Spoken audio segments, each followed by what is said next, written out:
The Holocene has ended. What we do now, and in the next few years, will profoundly affect the next few thousand years. The only conditions modern humans have ever known so far are changing, and changing fast. Nothing stays the same on this planet. Everything changes. The Earth is going into one of these jumps, and you don't know what is going to be on the other side of those jumps. The Earth is always jumping.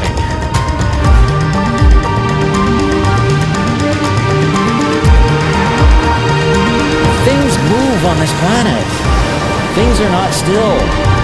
Everything is turning.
As it begins to run out of fuel, the sun won't simply fade away to nothing.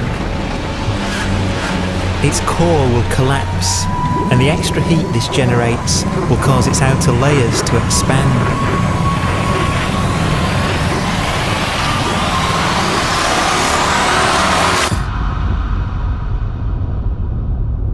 The sun is now dead.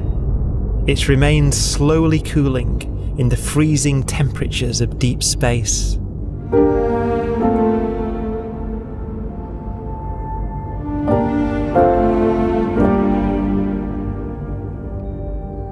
The fate of the sun is the same as for all stars. One day, they must all eventually die, and the cosmos will be plunged into eternal night.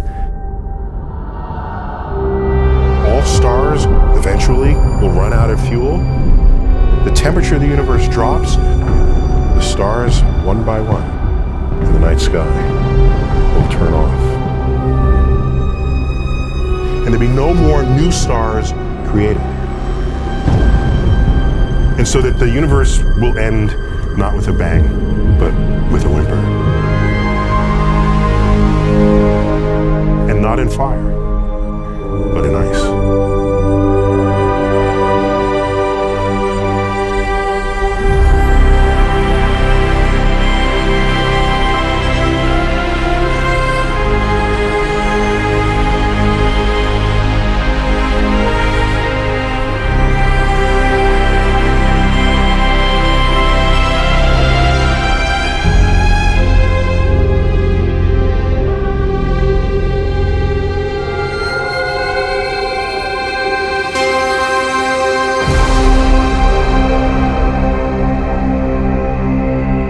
With no fuel left to burn, a white dwarf's faint glow comes from the last residual heat from its extinguished furnace.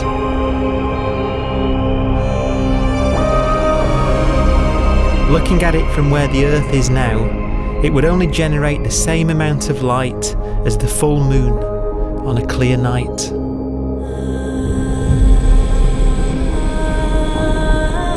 The faint glow of white dwarfs will provide the only illumination in a dark and empty void littered with dead stars and black holes.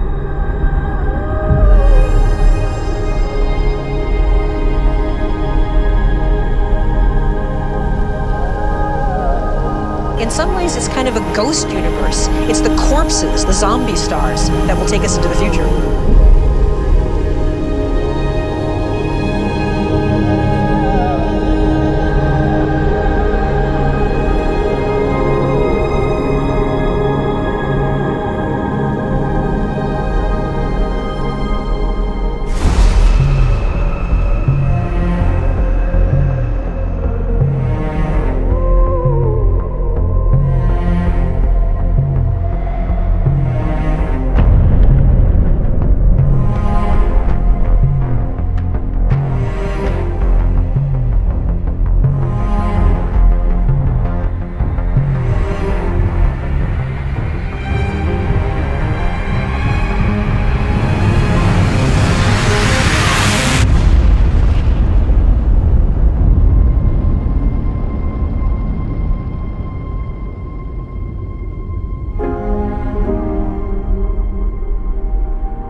A black dwarf will be the final fate of those last stars. White dwarfs that have become so cold that they barely emit any more heat or light. Black dwarfs are dark, dense, decaying balls of degenerate matter, little more than the ashes of stars. Their constituent atoms are so severely crushed that black dwarfs are 1,000,000 times denser than our Sun.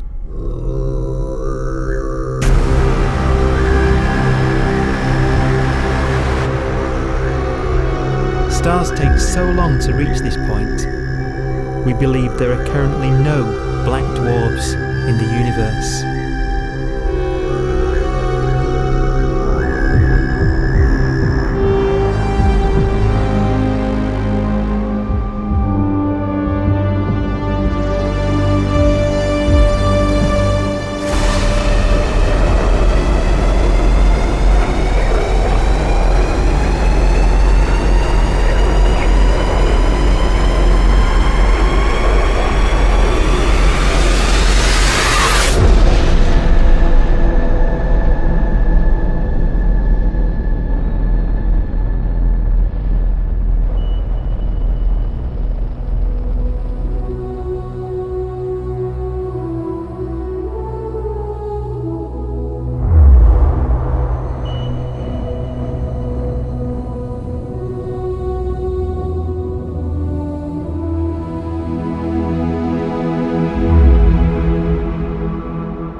We have a pace of life that's based on really the energy available to us now. You could imagine living conscious systems which have a very different pace and therefore can extend out at least a lot farther than you'd imagine otherwise. You could have a living system where if it had a thought every 10 trillion years, that would seem normal. Even if our life dies out, one could imagine at some time arbitrarily far in the future, a fluctuation occurs which allows intelligent life to exist again for a little while. So you might have islands in time of intelligence.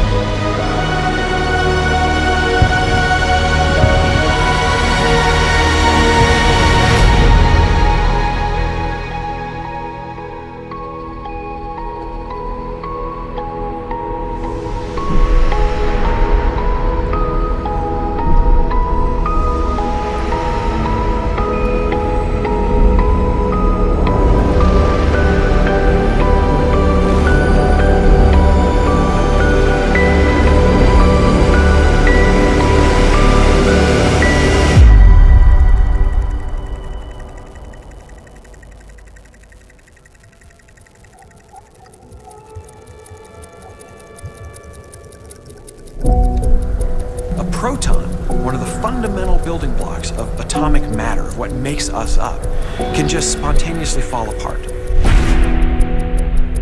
Any material that evades the pull of a black hole eventually dies away as its protons disintegrate.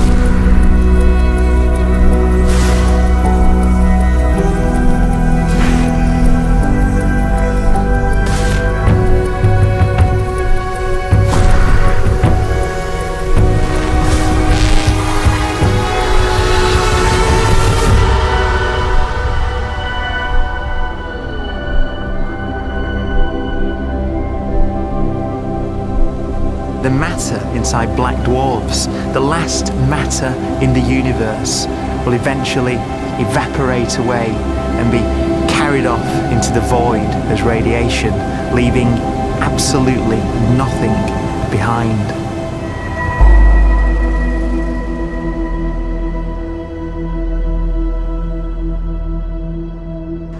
With the black dwarfs gone, there won't be a single atom of matter left.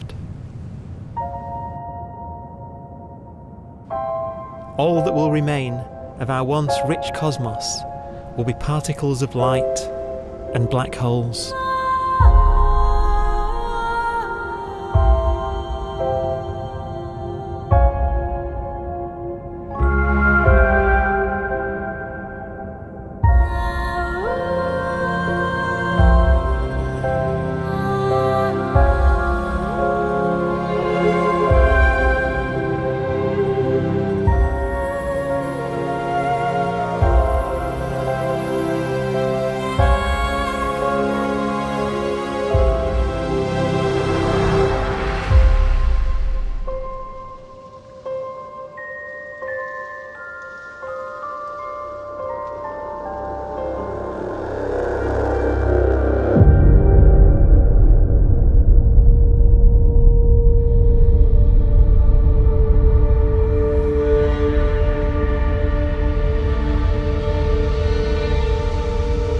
The arrow of time creates a bright window in the universe's adolescence, during which life is possible.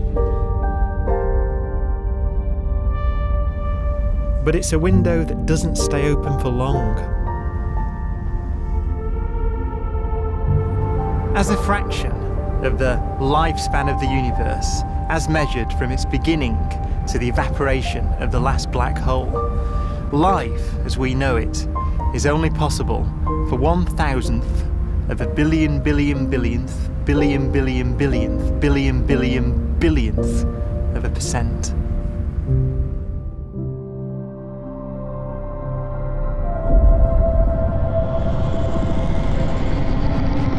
Black holes become the fundamental building block of the universe. A galaxy will basically be a supermassive black hole in a center with smaller black holes orbiting it. Zombie galaxies filled with black holes continue to evolve. They'll eat each other and they'll get bigger, and maybe they'll fall into the supermassive black hole and it'll get bigger. The universe will still be an exciting, dynamic place. It's just that the timescales you're talking about are now trillions of years instead of thousands or millions of years.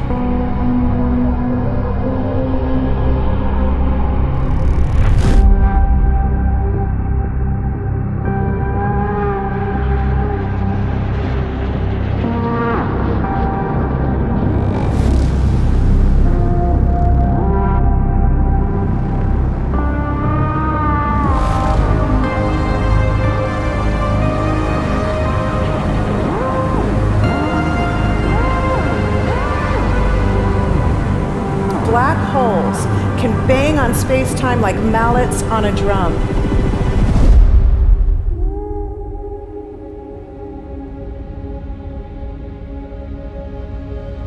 And they have a very characteristic song.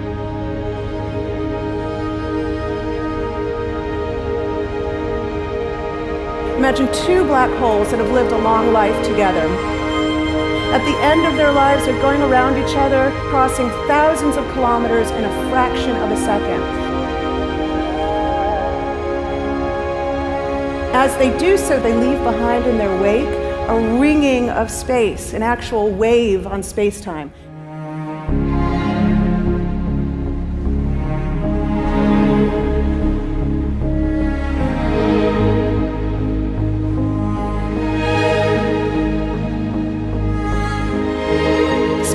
squeezes and stretches as it emanates out from these black holes banging on the universe. Those are the gravitational waves. They are literally the sounds of space ringing. And they will travel out from these black holes at the speed of light as they ring down and coalesce to one spinning, quiet black hole.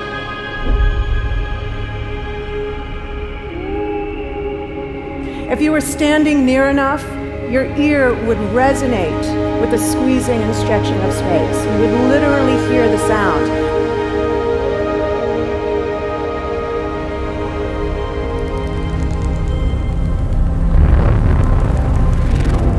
Imagine a lighter black hole falling into a very heavy black hole. The sound you're hearing is a light black hole banging on space each time it gets close.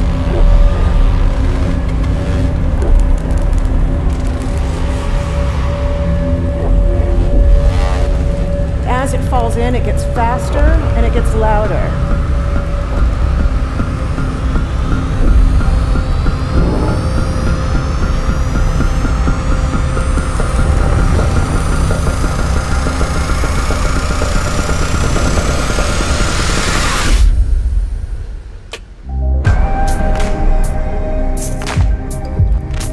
Scientists used to think black holes were immortal, but even these will one day die.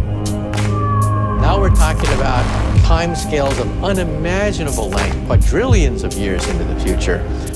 On that timescale, even the black holes begin to evaporate.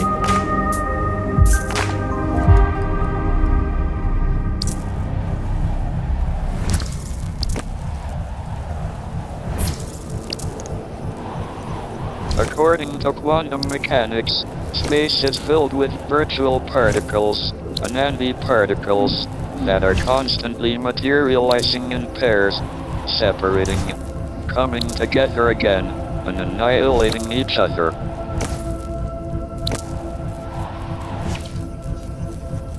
In the presence of a black hole, one member of a pair of virtual particles may fall into the hole, leaving the other member without a partner with which to annihilate. The forsaken particle appears to be radiation emitted by the black hole. And so, black holes are not eternal. They evaporate away at an increasing rate until they vanish in a gigantic explosion.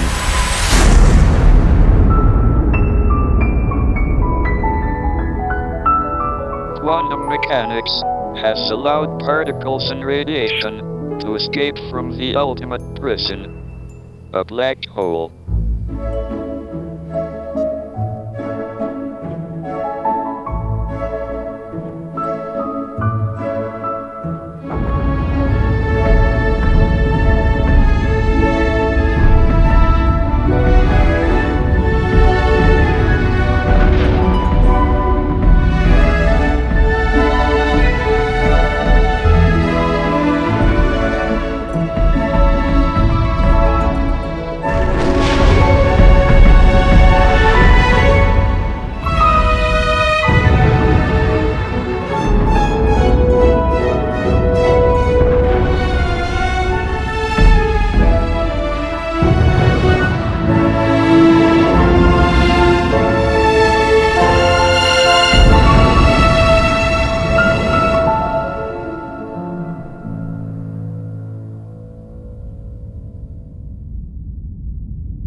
Philosophers and poets have asked the question, will the world end in fire or ice? We can now give an answer. The latest evidence shows that the universe is not slowing down, but it's speeding up out of control. And the universe, we think, will die in ice. Trillions upon trillions of years from now. Empty space itself has energy. In every little cubic centimeter of space, whether or not there's stuff whether or not there's particles, matter, radiation, or whatever, there is still energy even in the space itself. And this energy, according to Einstein, exerts a push on the universe. What is the weird stuff that's accelerating the universe? We call it dark energy. And this stuff is the dominant stuff of the universe. Almost 3/4 of the matter-energy content of the universe is this dark energy. And we don't know what it is. Dark energy, unlike matter or radiation, does not dilute away as the universe expands. This has crucial implications for what the universe is going to do in the future. So what will be the future of the universe? Well, if the dark energy remains dominant and repulsive, the universe will expand forever.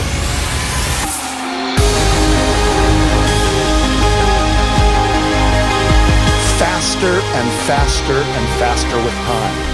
A runaway universe. 70% of the energy of the universe resides in empty space, and we don't understand why. But we do know what will happen. If that energy continues to be there, the universe will become cold and dark and empty. That's the future as it might be. We don't know because we don't yet understand the nature of dark energy. Until we do, we won't know the future. We won't even understand our own origins, and that's why we want to know and study this subject.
Forecast does seem to be for an ever colder, ever emptier universe.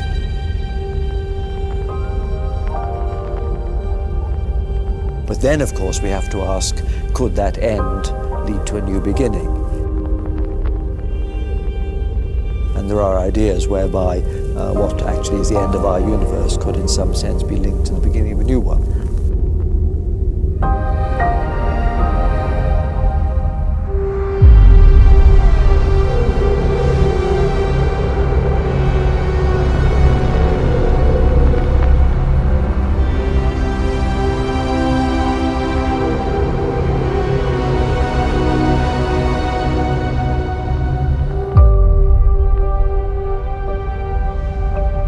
We've worked out the mathematics, the equations. They seem to say that if you have an atom smasher that can concentrate tremendous amounts of energy at a single point, you can perhaps open up a gateway, a baby universe.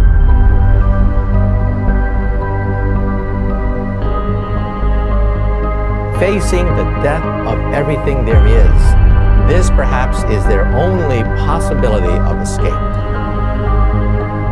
And this also raises a very intriguing possibility, sheer speculation of course, that perhaps any universe that has intelligent life in it will create baby universes, will create lifeboats, and proliferate child universes.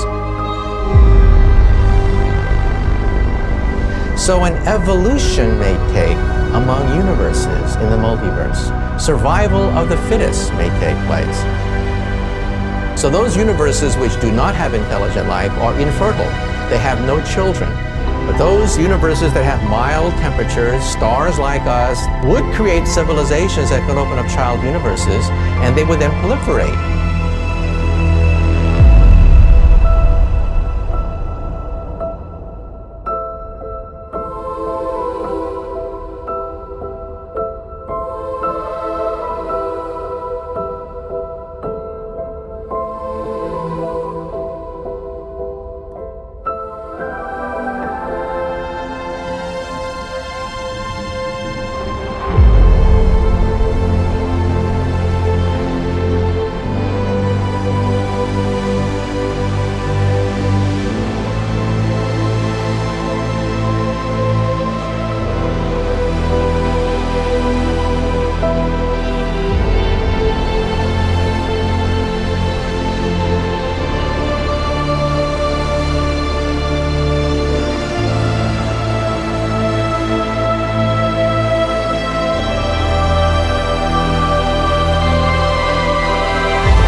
After an unimaginable length of time, even the black holes will have evaporated, and the universe will be nothing but a sea of photons gradually tending towards the same temperature as the expansion of the universe cools them towards absolute zero.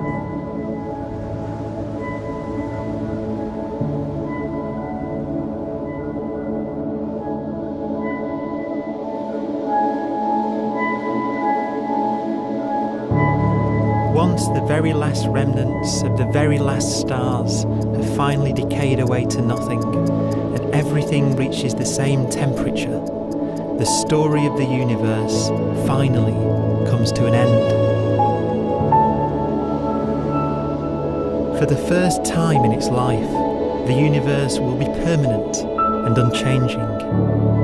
Entropy finally stops increasing because the cosmos cannot get any more disordered.